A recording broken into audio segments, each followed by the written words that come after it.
Jonathan, we're here to talk about the PRCRT, Princeton Regional Conference on Reformed Theology. Mm-hmm. It's taking place this year, November 8th and 9th, in downtown Princeton, historic Princeton, at the Nassau Presbyterian Church. And the theme is Sanctification, God's Work, and Our Response. Yeah. I mean, I'm excited about the theme. I think any Christian would be, because we all need to be concerned with our sanctification. But I'm also excited about the venue. I mean, I think having a conference like this at Nassau Presbyterian Church it's a great place to have it. But I would also say I'm really excited about the ministry of the speakers. Both of them, in one sense, share something in common in that they both are preachers, but they're also very gifted theologians and have exercised those gifts in academic settings. Yeah, which fits well with the whole kind of ethos of this conference that has been there since the start.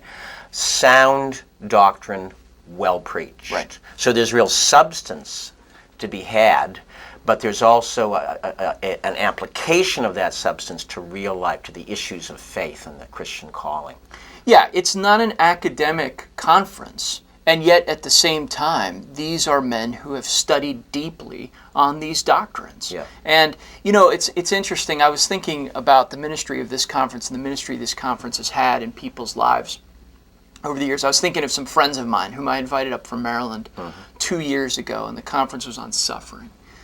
And it was just what you said. It was a perfect example of sound doctrine, well preached. And they wrote me a letter, actually, a few months later and said, you know, we enjoyed the conference at the time, but what we didn't know was that a few months after that, the wife in this case was going to get a diagnosis, very serious diagnosis of cancer. And they said these truths that were applied to us very carefully and thoroughly through the Princeton Conference became that much more real in our lives. And I think those are the kinds of things that happen at a conference like this. Yeah. I mean, you take Dennis Johnson, one of the speakers.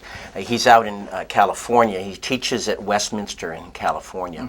But at the same time, he's pastoring a church there. He's associate pastor of a New Life Presbyterian Church in Escondido, California. So there you've got that whole, the substantive doctrinal side and the practical applied side, bringing the meat of the gospel into the lives of people through, in his case, his teaching and his wedding of teaching and the pastoral ministry. In the case of this conference, the whole ethos of it. Sound doctrine, well preached. Right. Yeah, and Derek Thomas is the same way. Derek pastored for many years in Northern Ireland, a very difficult environment for many reasons, politically difficult, saw a lot of hard things. Then taught at Reformed Theological Seminary and taught systematic theology there, taught church history there. Now he still teaches at RTS, and he's also a minister at First Presbyterian Church in Columbia, South Carolina. So he's combined that preaching ministry and that academic ministry. And I think if you read the books these guys have written, maybe that's the way that most people are exposed to their ministries. That comes through. They're deeply concerned about the application of these things, and yet they're deeply gifted in understanding the theological and biblical nuances of the doctrine.